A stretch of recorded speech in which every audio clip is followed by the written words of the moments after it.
Welcome to Kitchen Conversation with Lisa and Sterling. And today we're really pleased to be joined by Fiona Kibby, who is Chair of the Society of Food Hygiene and Technology. And we've just been at your allergen conference today, Fiona. What were your takeaways? Yeah, I thought it was a great day. We had all the right people in the room, I think, today.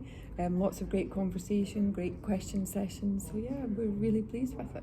Great engagement from the audience. Yes, fantastic questions. They were quite challenging, and having that mix of technical managers, production managers in the audience really kind of came through, I think, in the question sessions. I think for me, it was really good to hear more about what happens in a manufacturing environment, because I'm sort of very much a sort of catering sort of focused person, and to see the extent to which people have to go in factories to do the clean down, and the allergen segregation and management and the sampling and everything else. And it just contrasted so much with what's possible in a catering environment.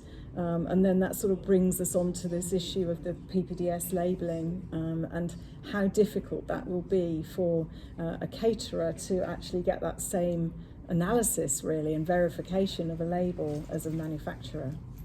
Is that your view as well? Do you think there are different challenges for small caterers as opposed to a large manufacturer? Yeah, very much so. That came out and came across when Lynn Regent was speaking as well. But I think what we really highlighted today is actually how important it is to respond to the consultation, to make sure that we define pre-packed for direct foods properly, to make it as easy as possible for small businesses as well as big businesses like the one I work for. But that's normally what happens, is that the people who do respond to these consultations normally are the big businesses, aren't they? The large food manufacturers, the retailers, and the people who are going to be most impacted on this really, I think, don't have so much of a voice. Yeah, so maybe they think that they don't need to speak up because everything would be said by somebody else or accounted for by somebody else. But really, you should never rely on that. You should always speak up. You've got a strong view, however small your business is. Yeah. There seemed to be a thought in the room, as you say, about the fact that the new proposals might actually stop dialogue between the consumer and the actual business itself. Is that something you're picking up as well? I think that's definitely a risk. I think we did talk about that today, about how customers will be expecting to rely upon a label. When something's written down, it feels more trustworthy.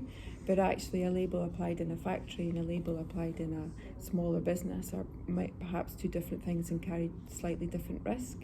So being able to have that conversation with your restaurant or the waitress about your allergies is really important.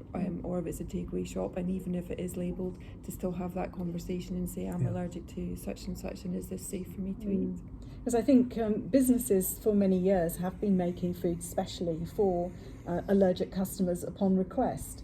And my passion is that is actually the safest thing for them to do, because then they can clean down in a separate area, and they can make sure that they wash their hands, they use fresh utensils, and they make that food precisely for that allergic customer. So if they need a cheese sandwich with no egg in it, then that is exactly what they get.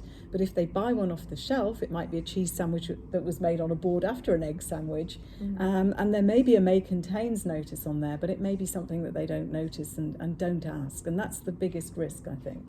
Yeah, definitely. And I think controls, even if you work very hard to train colleagues in the kitchen about allergen controls, but sticking to them all of the time with all the different people who might be on shift, different make up each shift time, I think it just becomes really difficult. So as you say, if you make it very clear that you've got a special requirement, they'll go away and make it for you specially, then that's the safest way for everyone. I think it is. I thought Barbara Hurst's comment was very good when she was looking at ranking the risk and how we all spend a lot of time on cleaning to prevent cross-contamination, which is a relatively low risk relating to the mislabelling and the mispackaging, wasn't it? It's how do we spend our time? It's about cleaning rather than making sure we've got the right label or it's in the right pack. Well, there's lots of ways it can go wrong. Cleaning is one thing that's important. Having the right ingredients or consistent ingredients is also important. And as you say, putting the right final label on the pack before it's displayed for the customer is one of the easiest things that can go wrong in any business. Lisa, what's your final thoughts on today? Well, I think it was really interesting that when we did a poll in the room about whether the new law would actually make it safer for the consumer, the overwhelming response was that it would not. And I think we're stuck with that law, and we've got to try to get our way through it and make it as safe as possible. But that is going to be a real challenge. All we can say is thank you very much, Fiona, for such You're a welcome. fantastic day. Yeah, thank you very much. Thank you. you. To you too. Thanks.